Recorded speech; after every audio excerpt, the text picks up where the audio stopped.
Bismillahirrahmanirrahim. Oke, Quran lovers, kita kembali pada pembahasan tentang mad, ya. Yang mana kita masuk pada sesi terakhir, yaitu mad far'i yang terjadi akibat mad tabi'i menghadapi sukun dan tasydid yang disebut dengan mad lazim, ya. Corak yang paling identik dengan mad lazim adalah bahwa di mad lazim itu kita harus membacanya dengan 6 harokat. Ini wajib, ya. 6 harokatnya sangat ditekankan dan tidak ada tawar-menawar. Berbeda dengan ada mad wajib, misalkan di ketika mad tabi'i menghadapi hamzah ada mad wajib. Ini kalau dalam bahasa Indonesia wajib ini kan tidak bisa ditinggalkan, tidak boleh ditinggalkan. Namun tidak demikian dalam ilmu tahsin. Dalam ilmu tahsin, wajib di sini sebenarnya adalah fil ikhtiar. Jadi di dalamnya masih boleh ikhtiar, milih, ya, antara 4 harokat atau 5 harokat, boleh dua-duanya. Sedangkan dalam mad lazim ini wajib, kita tidak boleh tawar-menawar, harus 6. Tapi bagaimana kalau kita kehabisan nafas misalkan dalam ketika membaca Al-Quran? Maka solusinya ada sebuah tips yang disebut dengan waqaf wal ibtida dalam Quran, yaitu di manakah cara kita berhenti dan di manakah cara kita memulai kembali bacaan. Dengan menguasai waqaf wal ibtida, kita akan lebih nikmat dalam baca Al-Quran, tidak akan kehilangan nafas. Oke, langsung saja ke materi. Sekali lagi, mad lazim adalah ketika mad tabi'i menghadapi sukun atau menghadapi tasydid. Kita perbesar sedikit. Nah, di sini.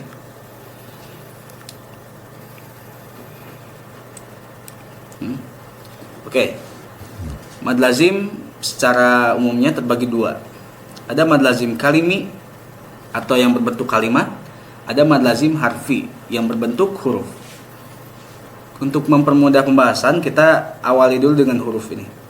Nah, mad lazim harfi adalah berada dalam ayat-ayat fawatihus suwar yang biasa berada di awal Al-Quran. Nah, kodenya adalah harfi ada 2 juga, yaitu mukhaffaf dan mustaqal. Nah, kita rahasianya adalah kita dengan cara mengingat ini. Kalau mustaqal, kodenya adalah tasydid. Nah, apabila dalam huruf muqatta'ah ada tasydid, maka itu disebut dengan mad lazim harfi mustaqal. Apabila dalam huruf muqatta'ah tidak ada tasydidnya, maka itu disebut dengan mad lazim harfi mukhaffaf, ringan, ya. Kalau mustaqal berat. Kenapa disebut berat? Karena ada memang tasydidnya, sehingga ada tambahan 3 harokat, itu maksudnya. Kita coba dulu yang mad lazim harfi mukhaffaf. Alif lam ra. Nah, yang menjadi pembahasan kita adalah huruf lamnya. Di huruf lam ini tidak ada tasydid, karena lam ketemu ro, mimati menghadapi ro adalah betul idhar syafawi, sehingga tidak ada gunnah di sana. Yang kedua, yasin. Nah, sin di sini tidak ada gunnah juga, karena sin menghadapi ya, 6 harokat, kemudian ada nun, tidak ada yang namanya gunnah. Itu mad lazim harfi mukhaffaf. Sedangkan mad lazim harfi mustaqal, bedanya adalah di belakangnya ada tasydid biasanya. Misalkan di sini alif lam mim shad, ya. Sama juga dengan yang ini, alif lam mim. Ketika lam menghadapi mim, itu terjadi gunnah. Mim mati bertemu dengan mim, yang terjadi beberapa hukum yang sama. Di antaranya adalah idgham mithlain, ada idgham mutamatsilain, ya. atau idgham mislain ini sering disebut dengan idgham mimi. Idgham pertemuan antara mim sukun dengan mim yang hidup. Tadi di alif lam mim shad juga sama. Nah, karena ada gangguan, bukan gangguan ya, ada lebihan harokat dengan adanya gunnah sehingga disebut dengan mustaqal. Yang cara membacanya lebih cenderung lebih berat gitu. Makanya disebut mustaqal. Satu lagi contohnya sama sin nun sukun nanti menghadapi mim. Di sana terjadi juga yang namanya idgham di gunnah. Tasim mim. Seperti itu. Jadi perbedaannya mustaqal dan mukhaffaf terletak pada ada tasydidnya atau tidak. Di mustaqal ada tasydid sedangkan di mukhaffaf tidak ada. Seperti itu pembahasan ringannya. Oke, yang kedua adalah mad lazim kalimi mustaqal dan mad lazim kalimi mukhaffaf. Kita yang mukhaffaf dulu ya. Sama seperti tadi, kalau mustaqal ada tasydidnya, kalau mukhaffaf tidak ada. Ini cuma ada di surat Yunus ayat 20 sekian dan 91 kalau tidak salah. Jadi ini kodenya adalah mad badal plus sukun. Jadi ini awalnya a'al ana, apakah sekarang, ya. Juga sama a'al ana wa qad asaita, sebenarnya awalnya seperti itu. Tapi untuk memudahkan, maka hamzah yang kedua dibadalkan, diganti dengan alif, sehingga alif panjang menghadapi sukun. Sukun menghadapi sukun juga ini statusnya, sehingga panjang. Al-ana wa qad kuntum al-ana wa qad asait gitu. Kodenya mad badal plus sukun. Mad badalnya mana? Kenapa tidak ada fathah berdiri? Sebenarnya kalau di Quran ada ya, insya Allah kelihatan. Tapi di sini yang menjadi syahid atau saksi pembahasan adalah awalnya dari kata al-ana menggunakan hamzah istifham, pertanyaan yang tidak butuh jawaban, atau dalam bahasa Arab istifham inkari, sebuah penegasan.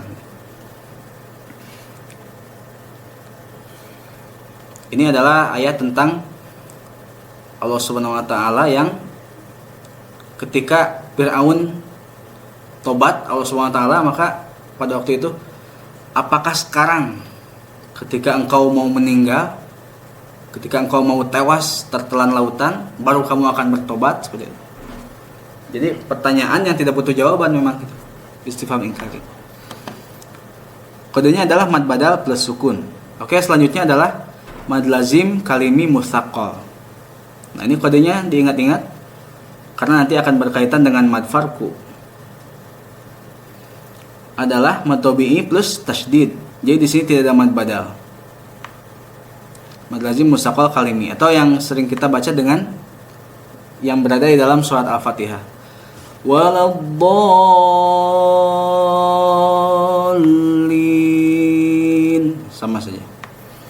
Kita baca qul atuhajjunana fa in hajjuka.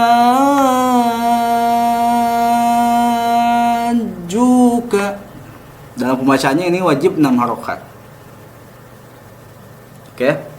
Pokoknya kodenya adalah mad tabi'i menghadapi tasydid kalau mad lazim mustaqal kalimi.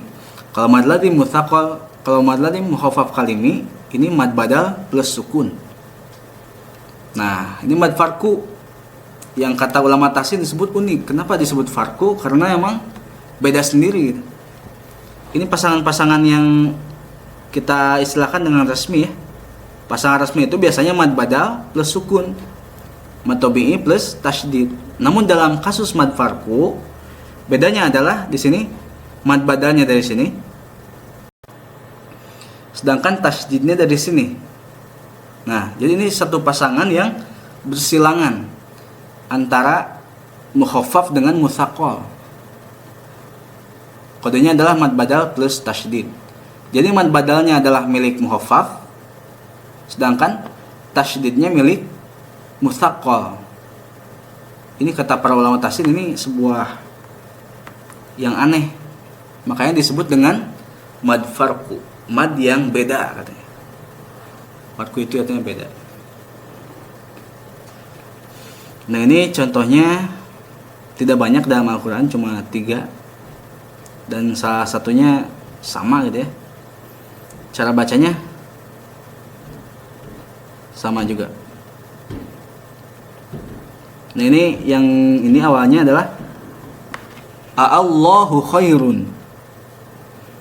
Kemudian a'adzakaraini gitu ya. Dibacanya panjang juga 6 harokat. Allahu khair.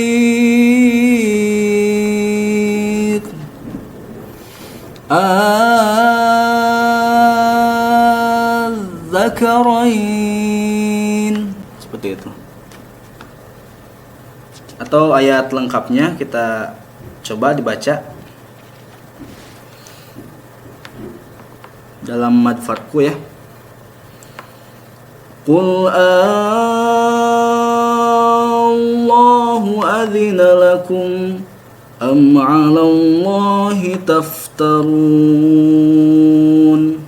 Di ayat yang lain. Qul adzakaraini harrama amil unsayain. Gitu ya. Itu bisa ditemukan dalam surat Al-An'am ayat 143 dan 144, surat Yunus ayat 59 dan surat An-Naml ayat 59. Sedangkan yang tadi, yang ini, yang mad lazim kalimi mutsaqal itu banyak ya, salah satunya di surat Al-Fatihah. Sedangkan yang mad lazim kalimi mukhaffaf itu bisa ditemukan dalam surat Yunus ya, ayat 51 sampai ayat 51 dan 91. Oke, kita bahas dari awal seperti biasa. Kita akan review kesimpulan. Jadi salah satu bagian dari mad far'i adalah mad lazim. Nah, tadi ya, kembali ke awal, konsep awal ini harus dengan matang kita kuasai, bahwa mad tabi'i, mad asli itu terjadi ketika fathah menghadapi alif, kasrah menghadapi ya sukun, dhammah menghadapi waw sukun. Nah, pada dasarnya ini yang disebut mad. Cuma 2 harokat saja. Yang mana beberapa mad far'i mempunyai kesamaan dalam harokat seperti mad asli. Makanya kita golongkan ke sini supaya tidak terlalu menjelimet memikirkannya. Ada mad harfi, mad badal, mad tamkin, mad iwad, dan mad silah qasirah. Kemudian mad tabi'i yang di depannya ada hamzah. Nah, jadi mad tabi'i menjadi panjang karena 3 huruf ini, hamzah, sukun, dan tasydid. Ketika mad tabi'i menghadapi mad, maka keluarlah mad tabi'i menghadapi hamzah, maka keluarlah 3 hukum, yaitu mad wajib, muttasil, mad jaiz munfasil, dan mad silah tawilah. Kemudian mad tabi'i menghadapi sukun, keluar 2 hukum, yaitu madlin arid lis sukun dan mad arid lis sukun. Kemudian mad tabi'i menghadapi tasydid dan sukun, ada mad lazim. Nah, mad lazim terbagi 2, kalimi dan harfi. Masing-masing terbagi 2 lagi. Kalimi ada mutsaqal, ada mukhaffaf. Harfi juga sama, ada mukhaffaf, ada mutsaqal. Namun yang menjadi rahasia besarnya adalah tasydid ini. Pokoknya ketika ada tasydid, maka itulah mutsaqal, baik dalam harfi, baik dalam kalimi. Ketika tidak ada tasydid, maka itu disebut mukhaffaf, baik dalam kalimi, baik dalam harfi ya. Dan diingat kodenya bahwa dalam mad lazim kalimi mukhaffaf ini ada mad badal plus sukun. Sedangkan dalam mad lazim kalimi mutsaqqal ada mad tabi'i plus tasydid. Nah, kemudian terjadi perkawinan silang antara mad lazim kalimi mukhaffaf dengan mad lazim kalimi mutsaqqal. Jadi dalam mad parku ini mad badal dari sini dari mukhaffaf, sedangkan tasydidnya dari mutsaqqal. Namun pada yang sebenarnya cara membacanya insya Allah sudah kita pahami bersama ya. Ini cuma secara teoritisnya saja. Supaya minimal nanti kita bisa menjadi guru bagi anak-anak kita, cucu-cucu kita gitu. Karena ikhwah, ketika kita mengajarkan seorang membaca Al-Quran, apalagi dari kecil, itu ketika dia membaca Quran, pahalanya akan terus mengalir kepada kita. Makanya mengajar itu adalah salah satu ibadah yang tidak mengenal istilah rugi. Karena pada hakikatnya kita akan menerima transfer ilmu tersebut yang menjadi pahala.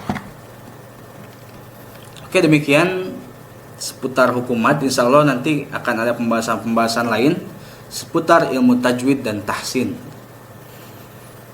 Oke, kekurangannya saya mohon maaf. Apabila ada koreksi mohon disampaikan di komentar di bawah ini. Oke, semoga Allah senantiasa memberkahi kita semua. Amin ya rabbal alamin. Wassalamualaikum warahmatullahi wabarakatuh.